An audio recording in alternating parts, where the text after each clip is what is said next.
ஸ்ரீ குருப்யோ நமஹா.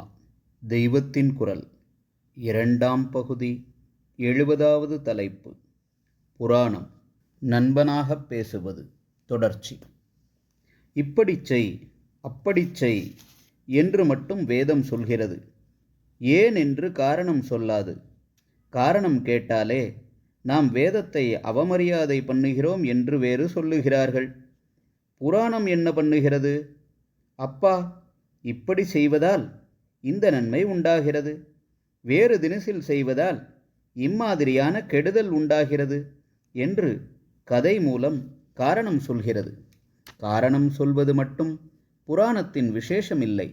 அந்த காரணத்தை நமக்கு சுவாரஸ்யமாக இருக்கிற கதைகளின் மூலமாகச் சொல்லி நாம் அதை விரும்பி கேட்கும்படி பண்ணுவதே புராணத்தின் விசேஷம். ஹரிஷ்சந்திரன் இப்படித்தான் செய்தான், நளன் இப்படித்தான் செய்தான், இன்னும் இன்னென்ன பெரியவர்கள் இப்படி இப்படி செய்தார்கள். அதனால்தான் நடுவிலே அவர்களுக்கு எத்தனை கஷ்டங்கள் சோதனைகள் வந்தாலும் கடைசியில் பரமக்ஷேமமும் இன்றைக்கு நாமும் இன்னும் லோகம் உள்ளளவும் ஜனங்கள் அவர்களை மரியாதை பண்ணும்படியான சாஸ்வத கீர்த்தியும் உண்டாயிற்று. இதற்கு மாறாக ஹிரண்யாக்ஷன், ஹிரண்யகசிபு, ராவணன், துரியோதனன் போன்றவர்கள் செய்தார்கள்.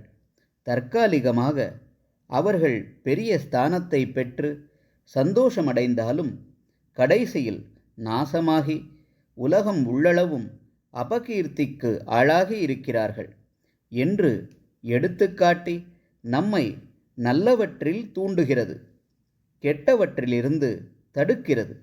வாஸ்தவத்தில் நடந்த கதைகளைத்தான் புராணம் சொல்கிறது. சுஹൃத்தான சிநேகிதனும் உண்மைக்கு மாறாக பேசாமலேதான், ஆனாலும் நம் மனஸ் ஏற்கிற விதத்தில் நல்லதை சொல்வான்.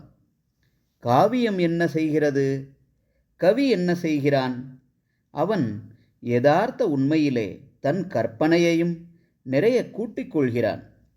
கல்பனா சக்தியாலேயே கதைகளை கட்டி விடுகிறான்.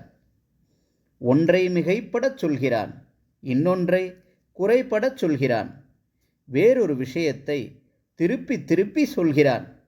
கூறியது கூறல். இதையெல்லாம் செய்வதற்கு அவனுக்கு ரைட் கொடுத்திருக்கிறது. யதார்த்தத்துக்கு கண் காது மூக்கு வைத்து ஜோடனை பண்ணி அனைவரும் ரசிக்கும்படியாகச் செய்வதே கவியின் காரியம். சுஹൃத்தான நண்பன் போல் உள்ளதை உள்ளபடி மட்டும் சொல்லாமல், புருஷன் நல்ல வழியில் போக வேண்டுமென்பதற்காக காந்தாவானவள் கூட்டியும் குறைத்தும் மாற்றியும் கூட பேசி அவனுக்கு ஹிதமாக இருக்கும்படியாக நைஸ் பண்ணி விஷயங்களை சொல்லி அவனை சரி பண்ணுவாள் என்பது ஐதிஹ்யம். இந்த காந்தாவின் ஸ்தானத்தில் காவியமும் பிரபுவின் ஸ்தானத்தில் வேதமும் இரண்டிற்கும் நடுவான சுஹൃத்தான நண்பனின் ஸ்தானத்தில் புராணங்களும் இருந்து கொண்டு நமக்கு தர்மங்களை சொல்கின்றன. ஹரஹர சங்கர, ஜெய ஜெய சங்கர. தெய்வத்தின் குரல் மேலும் ஒலிக்கும்.